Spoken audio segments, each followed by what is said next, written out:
अभी तक का जो मूड है वो तो यही बता रहा है कि वो वापस जो है नामांकन नहीं लेंगे, तो अब पार्टी क्या फैसला करेगी चेतन ब्रात्ता पर? देखिए, अभी तो वैसे तो अभी समय है 3 बजने में, और उस समय टेस्ट क्या होगा क्योंकि 3 बजे के बाद ही ऐसा पता चलेगा। लेकिन हम लोग बैठेंगे विचार विमर्श करके, और आगामी जो भी कदम उठाना है पार्टी की ओर से, जो भी निर्णय लिया जाएगा वो हम विचार विमर्श करने के बाद ही लेंगे।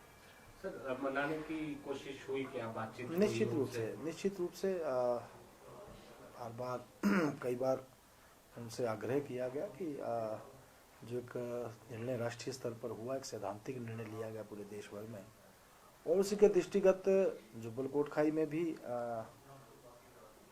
हमारे जो नीलम सरेख जी, उनको प्रत्याशी बनाया गया है।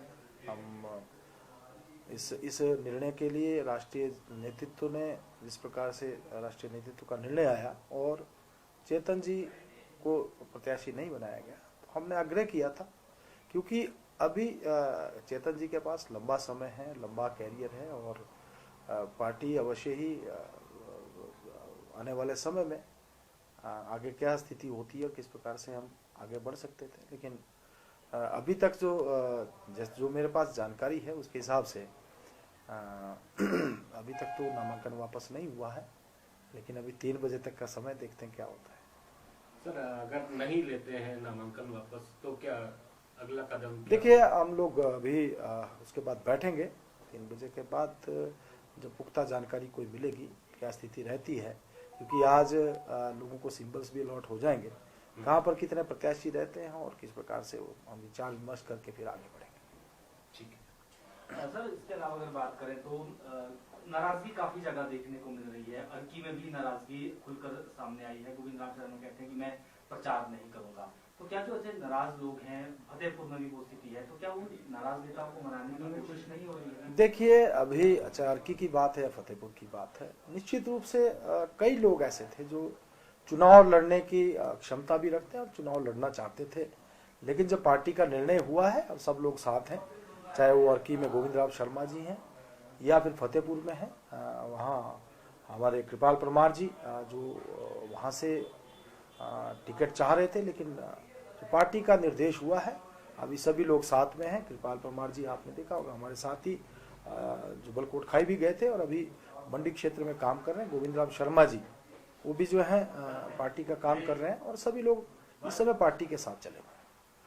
सर, तो मंडी में जिस तरह से उपचुनाव को लेकर जो प्रचार का दौर इस वक्त चला हुआ है, अगर बात करें तो वहाँ जो है सेना को जो है एक तरह से सैनिक है, प्रत्याशी हैं, तो सेना को लेकर बयानबाजियां अब शुरू हो गई हैं। कैंडिडेट जो प्रतिभा सिंह है वो कहती हैं कि छोटा सा युद्ध था ये। कन्हैया कुमार प्रचारक आते हैं, वो कहते हैं कि सैनिक को टिकट नहीं देना चाहिए। अब इस पूरी घटना का मुद्दा कैसे? देखिए, ये बड़ा दुर्भाग्यपूर्ण है। वो सैनिक जिनकी बदौलत आज हम चैन से सोते हैं, वो सैनिक जो हमारी सरहदों की रक्षा के लिए हर समय सरहदों के ऊपर -30 से 35 डिग्री से लेकर 50 से 52 डिग्री टेम्परेचर में, हम अंदाजा लगा सकते हैं कि साइचन ग्लेशियर वहाँ क्या स्थिति होती है, जहाँ पर सांस जब लेते हैं तो थोड़ी देर बाद जो नाक से निकलने वाली भाप वो भी जम जाती है। इसी प्रकार से हमारा जो जैसलमेर का एरिया है, पाकिस्तान के लगता जो बॉर्डर राजस्थान सेक्टर में अगर हम बात करें, तो वहाँ गर्मियों के समय में जो टेम्परेचर है 50 से 52 डिग्री तक पहुँच जाता है। उसमें भी हमारे फौजी जो है हर समय ड्यूटी के ऊपर तैनात रहते हैं। लेकिन इस प्रकार का बयान देना कि कारगिल एक छोटा सा युद्ध था, और उनको मैं बताना चाहूँगा छोटा युद्ध नहीं था। इस युद्ध में हमारे देश के 527 जवानों ने, वीर सैनिकों ने वीरगति प्राप्त की, और अकेले हिमाचल से 52 लोगों की शहादत हुई। उनका इस प्रकार से हमारे सैनिकों का अपमान करना, हमारे सैनिकों की शहादत का अपमान करना बहुत ही दुर्भाग्यपूर्ण है। सुखाई भी सर दी है उन्होंने, और विक्रमादित्य ये कह रहे हैं कि आप मुद्दे पे आइए ना। देखिए, मुद्दे की जहां तक बात है, मुद्दे की बात आज कांग्रेस पार्टी के पास कौन सा मुद्दा है? वो केवल और केवल बेरोजगारी और महंगाई, इसके अलावा कौन सा मुद्दा उनके पास है?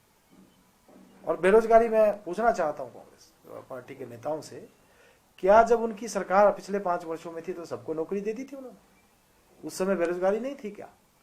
महंगाई उस समय नहीं थी क्या? उस समय का सब कुछ जो है वो बिल्कुल सस्ता मिलता था। देखिए, ऐसे इश्यूज हैं जो कांग्रेस पार्टी आज लेकर जनता के बीच में लोगों को भ्रमित करने का प्रयास कर रही है। महंगाई भी एक निरंतर चला आ रहा विषय है और बेरोजगारी भी एक निरंतर चला आ रहा विषय है। सरकारें, हमारी सरकार चाहे केंद्र की है, मोदी जी की सरकार, या प्रदेश की जयराम ठाकुर जी की सरकार, महंगाई को भी नियंत्रण करने का प्रयास कर रही है और बेरोजगारी को दूर करने के लिए भी प्रयासरत है। तो निश्चित रूप से कांग्रेस पार्टी आज मुद्दा विहीन है। दूसरी बात, अगर हम देखें, आज ना उनके पास नेता है, ना नीति है और ना नियत है। अभी आपने बात की कन्हैया कुमार, जो कन्हैया कुमार जी वो व्यक्ति हैं जो टुकड़े टुकड़े गैंग जो ये कहती है कि अफजल हम शर्मिंदा तेरे कातिल जिंदा हैं, जो ये कहते हैं कि भारत तेरे टुकड़े होंगे इंशाल्लाह इंशाल्लाह, इससे दुर्भाग्यपूर्ण बात क्या हो सकती है? सैनिकों को, हमारे वीरों को जो है वो कहना कि जम्मू कश्मीर में हमारे जो सैनिक हैं वो बलात्कारी हैं, बलात्कार करते हैं, सेना को लेकर इस प्रकार का दुर्भाग्यपूर्ण बयान देना, अंदाजा लगाइए आप आज कांग्रेस पार्टी जो है क्या स्थिति उसकी हो गई। तो उनको अपने नेताओं के ऊपर उनको विश्वास नहीं रहा। वो तो ये कह रहे हैं कि सर अगर ये सारी चीजें हैं तो भाजपा जेल में डाले ना उन्हें।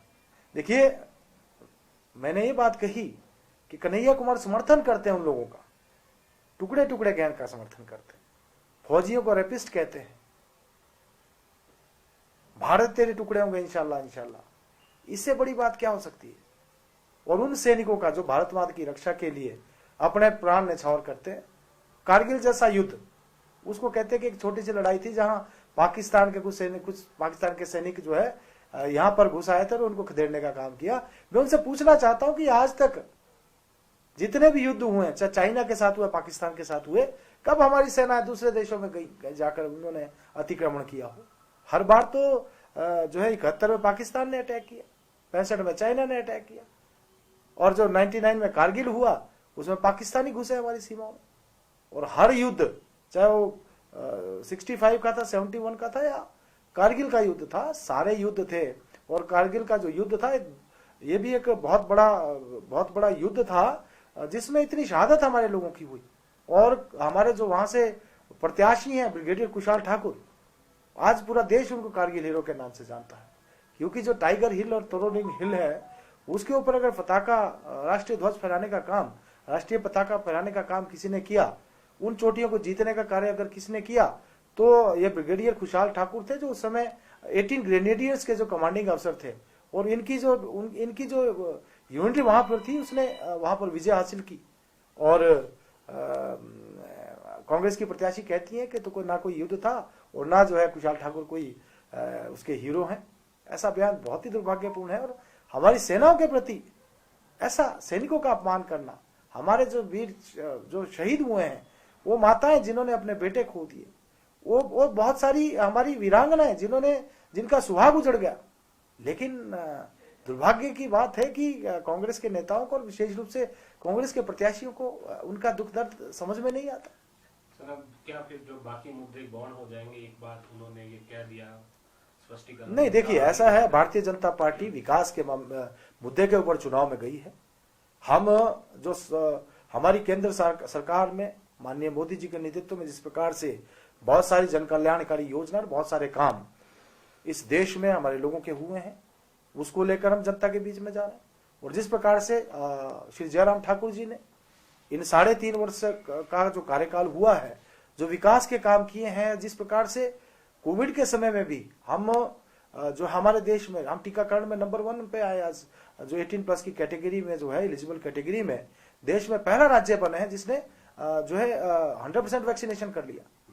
हम जो है नवंबर माह तक इसको 2nd डोज भी कंप्लीट करने की ओर जा रहे हैं। अर्थात जिस प्रकार से हिमाचल प्रदेश में विकास हुआ है या कोविड नियंत्रण का काम हमारी सरकार ने किया है, इन सारे विषयों को लेकर हम जनता के बीच में जा रहे हैं।